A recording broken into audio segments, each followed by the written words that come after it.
একটা অত্যন্ত লজ্জাজনক, দুঃখজনক এবং নিন্দাজনক ঘটনা ঘটেছে। আমাদের ত্রিপুরা রাজ্যের একজন উজ্জ্বল ছাত্র অ্যাঞ্জেল চাকমা গত ৯ ডিসেম্বর তার ভাই মাইকেল চাকমাকে নিয়ে বেরিয়েছিল দোকানে কিছু কেনাকাটা করার জন্য।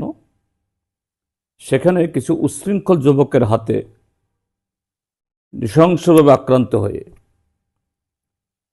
তার পিঠে ছুরি দিয়ে আঘাত করা হয়েছে।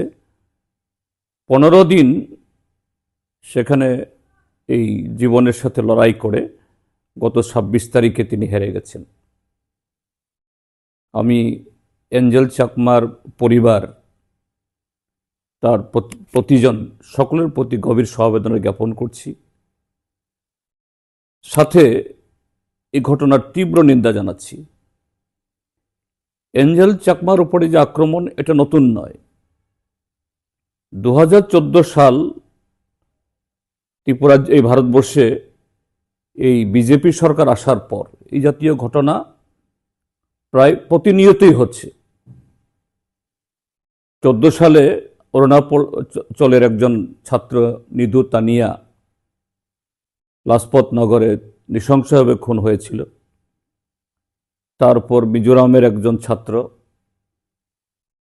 তারপর তিব্বতের লবসাং নামে আরেকজন ছাত্র। এটা এই উত্তর ভারতে অ্যাঞ্জেল চাকমার ঘটনা হয়েছে দেরাদুনে। যে বিজেপি ক্ষমতায় আসার পর এই যে সংঘ পরিবারের যে স্লোগান হিন্দু হিন্দি হিন্দুস্তান, আমাদের উত্তর পূর্বাঞ্চলের যাদের চেহারা, সংস্কৃতি, ভাষা, পোশাক, খাদ্যাভ্যাস একটু ভিন্ন, তাদেরকে চিংকি, চাইনিজ, নেপালি এরকম নানাভাবে হাটে ঘাটে বাজারে, এমনকি কোথাও কোথাও ইউনিভার্সিটি কলেজ ক্যাম্পাসগুলোতে ঘটনাগুলি ঘটছে। যে আমাদের দেশে যে অসহিষ্ণুতা রাজনীতির যে রমরমা, একে যে উৎসাহিত করা হচ্ছে তথাকথিত হিন্দু রাষ্ট্রের নামে, এটা তারই কুফল। এবং এটা শুধু এখন উত্তর ভারত, দিল্লি বা দেরাদুনের মধ্যে সীমাবদ্ধ থাকছে না।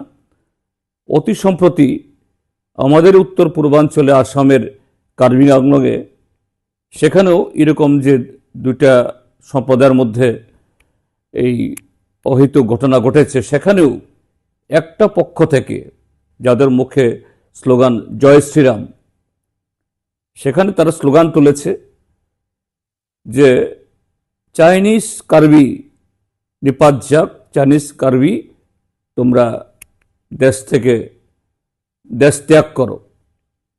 এর বিরুদ্ধে সমস্ত সুবুদ্ধি সম্পন্ন মানুষকে আহ্বান জানাচ্ছি আওয়াজ তোলার জন্য। এবং এইভাবে একই দেশের মানুষ, আমাদের বৈচিত্র্যের মধ্যে আমাদের একসাথে থাকতে হবে।